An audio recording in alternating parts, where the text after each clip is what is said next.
بسم الله الرحمن الرحيم. النهاردة معادنا مع فيديو جديد من فيديوهات الفيجوال بيزك.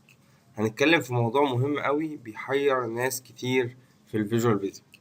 تعالوا نخش في الموضوع على طول واقول لكم هنعمل ايه. دلوقتي انت عندك فورم اهي، لو افترضنا ان الفورم فاضي خالص وعايزين نحط عليها ادوات. تمام، هنحط اهو بوتون، نكبر الفورم شوية، نحط بوتون تاني ماشي، وبعدين نحط ليبل تكست بوكس اهو، وهنحط تكست بوكس تاني اهو، وبعدين نحط ليبل برضه عشان نجرب عليه، ونحط مثلا 2 ليبل. طيب تمام، تعالوا نشغل البرنامج كده ونشوف هيحصل ايه. انا هشغل البرنامج اهو واجي اعمل كده، هلاقي ان مفيش حاجه بتحصل والادوات في مكانها. وعايزين كل ما نغير الريزوليوشن او نكبر الشاشه نضطر ان احنا نعمل حاجات، او نكبر البرنامج بالكود، نكبر الزراير بالكود عشان خاطر تملى الشاشه. النهارده جايب لكم فكره جديده جدا، وفكره الصراحه ممتازه، شفتها في جروب من الجروبات من كام يوم، والصراحه عجبتني قوي وعملتها لكم، طورت الفكره شويه وحطيتها في موديول.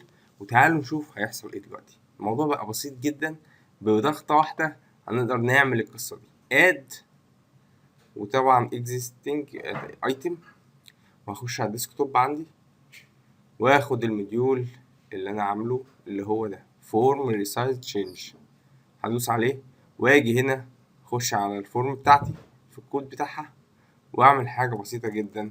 هفتح كده واختار الايفنتس، حاجة اسمها handler create اهي، handle created، واروح جاي جوه الهاندلر كرييتد دي واكتب ايه وين اهي كرييت فورم، وافتح قوس واكتب جواها مي عشان الفورم الحاليه لما يكريت يعمل كده.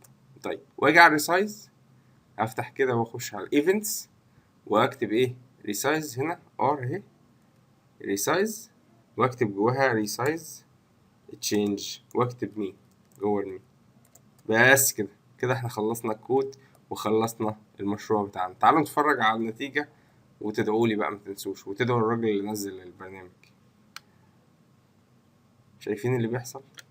الموضوع مختلف خالص وهيسهل على الناس حاجات كتير جدا.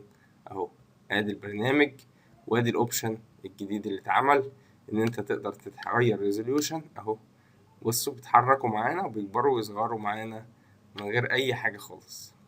ده درس بسيط، وإن شاء الله المكتبة دي هتبقى موجودة متاحة للجميع إن شاء الله، وإن شاء الله تعجبكم، وأشوفكم على خير في الدروس الجاية، والسلام عليكم ورحمة الله وبركاته.